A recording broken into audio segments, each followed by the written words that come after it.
Dhanava Pranam, Namaste. All glories to Om Vishnupad Srila Bhaktinirmala Acharya Maharaj Ki Jai. All glories to Om Vishnupad Srila Bhakti Rakshaksharadev Goswami Maharaj Ki Jai. All glories to Om Vishnupad Srila A.C. Bhaktivedanta Swami Prabhupada Ki Jai. All glories to Śrīmad-Bhāgavatam Ki Jai. Om Namo Bhagavate Vasudevaya. Canto 1, Chapter 4, Text 25. Strisudra Dvija Traina Struti Gochara Karma Shreyasi Mudhanam Shreyevam Bhaved Iha Iti Bharatam Akhyanam Kripaya Munina Kritam. Out of compassion, the great sage thought it wise that this would enable men to achieve the ultimate goal of life. Thus he compiled the great historical narration called the Mahabharata for women, laborers, and friends of the twice-born. Purport.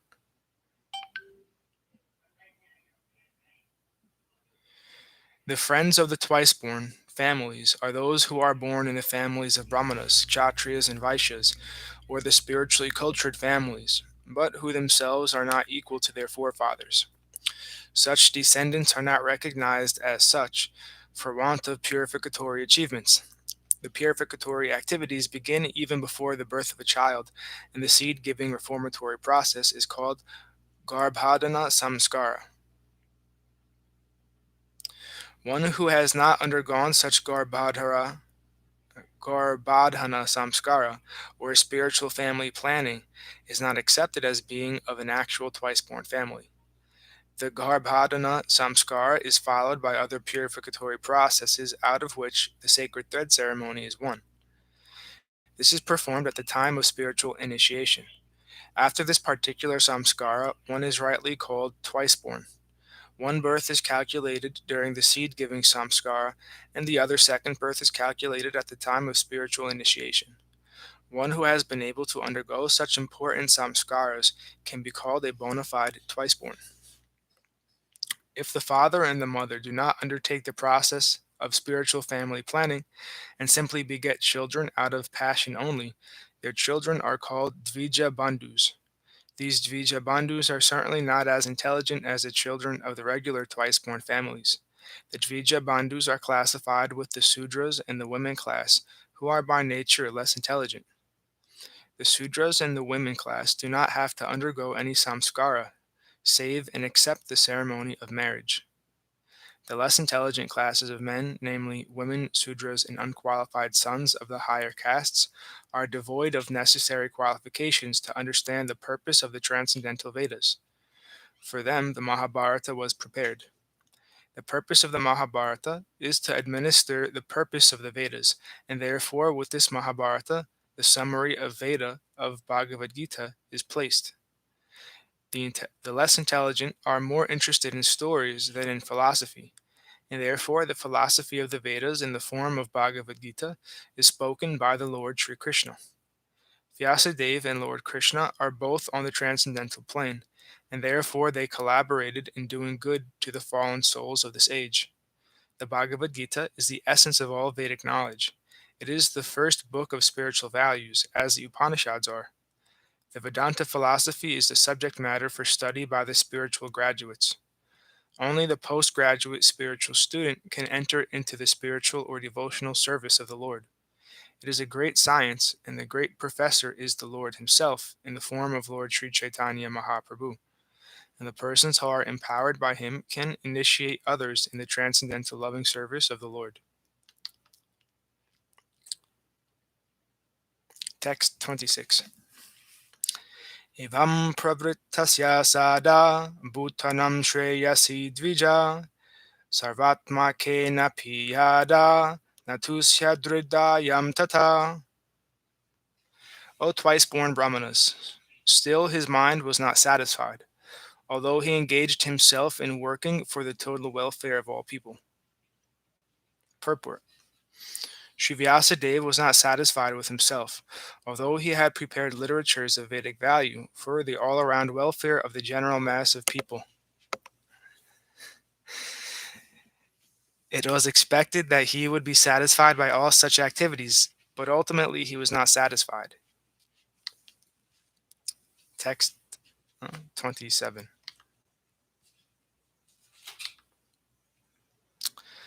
Nati prashadida dridaya Nati prashadida dridaya Saravatyas tate sucha Vitarkayan viviktasta idam kovacha dharmavit. Thus the sage, being dissatisfied at heart, at once began to reflect, because he knew the essence of religion, and he said within himself, Purport. The sage began to search out the cause of not being satisfied at heart. Perfection is never attained until one is satisfied at heart. This satisfaction of heart has to be searched out beyond matter. Texts 28 through 29. Dhrutavratena hi maya chandamasi guravo gyaye manita nirvyalikena grihitam chanu shashanam bharata vyapadeshena hyamnayartas cha padarshita drishyate yatra dharmadi stri sudradi bir apyatu. I have, under strict disciplinary vows, unpretentiously worshipped the Vedas, the spiritual masters, and the altar of sacrifice. I have also abided by the rulings and have shown the import of disciplic succession through the explanation of Mahabharata, by which even women, Sudras, and others, friends of the twice-borns, can see the path of religion. Purport. No one can understand the import of the Vedas without having undergone a strict disciplinary vow and disciplic succession. The Vedas, spiritual masters, and sacrificial fire must be worshipped by the desiring candidate. All these intricacies of Vedic knowledge are systematically presented in the Mahabharata for the understanding of the women class, the laborer class, and the unqualified members of Brahmana, Kshatriya, or Vaishya families. In this age, the Mahabharata is more essential than the original Vedas. Text 30. Tatapi bhata medhayo hyatma chatvamana vibhu asampana iva bhati brahma varchasya satmaha. I am feeling incomplete, though I myself am fully equipped with everything required by the Vedas. Purport. Undoubtedly, Srila Vyasadeva was complete in all the details of Vedic achievements. Purification of the living being, submerged in matter, is made possible by the prescribed activities in the Vedas. But the ultimate achievement is different. Unless it is attained, the living being, even though fully equipped, cannot be situated in the transcendentally normal stage. Srila Vyasadeva appeared to have lost the clue and therefore felt dissatisfaction. Text 31. Kimbha Bhagavata Dharma na prayena nirupita priya paramahamsanam taeva hyachuta priya. This may be because I did not specifically point out the devotional service of the Lord, which is dear both to perfect beings and to the infallible Lord. The dissatisfaction which was being felt by Srila Vyasadeva is expressed herein in his own words. This was felt for the normal condition of the living being in the devotional service of the Lord. Unless one is fixed in the normal condition of service, neither the Lord nor the living being can become fully satisfied. This defect was felt by him when Nārada Muni, his spiritual master, reached him. It is described as follows. Text 32. Tasyaivam kilam atmanam manyamanasya kidyata krishnasya narado bhyagad ashramam prag udharitam. As mentioned before, Nārada reached the cottage of Krishna Dvaipayan, Vyasa, on the banks of the Saraswati, just as Vyasadeva was regretting his defects. Purport. The vacuum felt by Vyasadeva was not due to his lack of knowledge, Bhagavat Dharma is purely devotional service of the Lord, to which the monist has no access. The monist is not counted amongst the Paramahamsas, the most perfect of the renounced order of life. Śrīmad-Bhāgavatam is full of narrations of the transcendental activities of the personality of Godhead.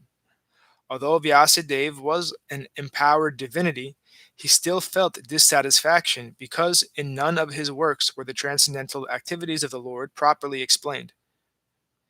The inspiration was infused by Sri Krishna directly in the heart of Vyasadeva, and thus he felt the vacuum as explained above.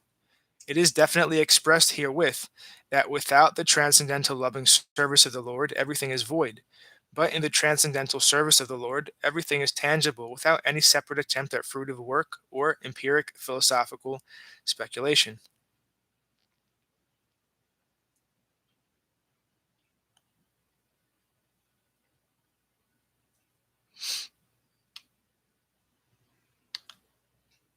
Text 33.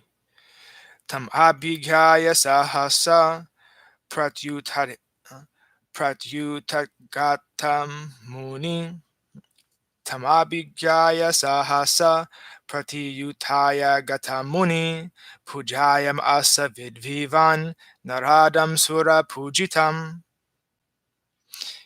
At the auspicious arrival of Sri Nārada, Sri Vyasadeva got up respectfully and worshipped him, giving him veneration equal to that given to Brahmaji, the creator. Purport. Vidhi means Brahma, the first created living being. He is the original student as well as professor of the Vedas. He learned it from Sri Krishna and taught Narada first. So Narada is the second acharya in the line of spiritual disciplic succession.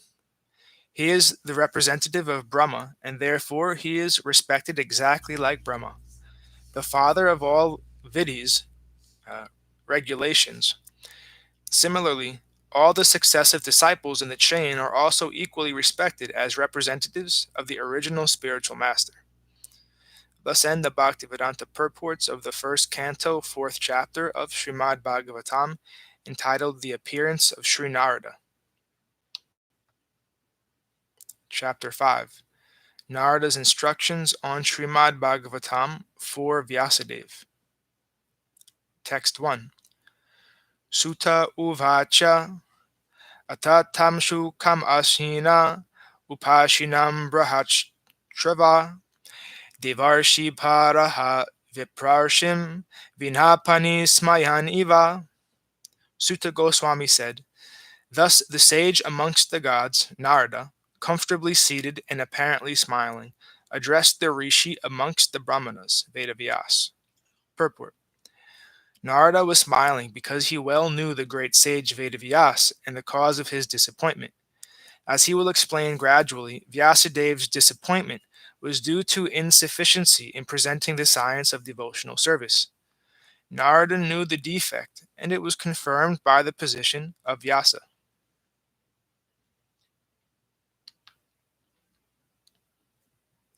Text 2. Narada uvacha parasarya mahabhaga bhavata kachidatmana paritusyati sarira atma manasa eva va. Addressing Vyasadeva, the son of Parasara, Narada inquired, are you satisfied by identifying with the body or the mind as objects of self-realization? Purport. This was a hint by Narada to Vyasadeva regarding the cause of his despondency. Vyasadeva, as the descendant of Parasara, gave a greatly powerful sage. Parasara was a greatly powerful sage. And Vyasadeva had the privilege of having a great parentage, which should not have been given to Vyasadeva, a cause for despondency. Being a great son of a great father, he should not have identified the self with the body or mind. Ordinary men with a poor fund of knowledge can identify the body as self or the mind as self, but Vyasadeva should not have done so. One cannot be cheerful by nature unless one is factually seated in self-realization, which is transcendental to the material body and mind. Text 3. Jigyasitam sushampanam apite mahad adbhutam krutavan bharatam yastvam sarvartha paribrimhitam. Your inquiries were full and your studies were also well fulfilled, and there is no doubt that you have prepared a great and wonderful work, the Mahabharata, which is full of all kinds of Vedic sequences elaborately explained. Purport. The despondency of Vyasadeva was certainly not due to his lack of sufficient knowledge, because as a student he had fully inquired about the Vedic literatures, as a result of which the Mahabharata is compiled with full explanation of the Vedas.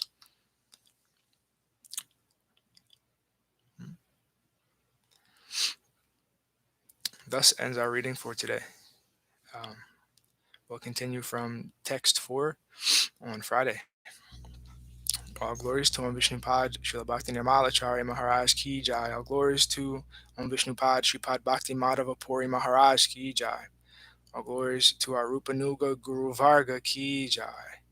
All glories to the assembled devotees, to the worldwide devotees, Bhaktivinoda Ki Jai. All glories to Sripad Bhakti Niskam Shanta Maharaj Ki Jai. All glories to Sripad Bhakti Vigyan Muni Maharaj Ki Jai. All glories to Navadvip Dham Ki Jai. All glories to Vrindavan Dham Ki Jai. All glories to Giri Govardhan Gupta Govardhan Dham Ki Jai. Tulsi Devi Ki Jai. Nitai Gora Hari Hari Bol.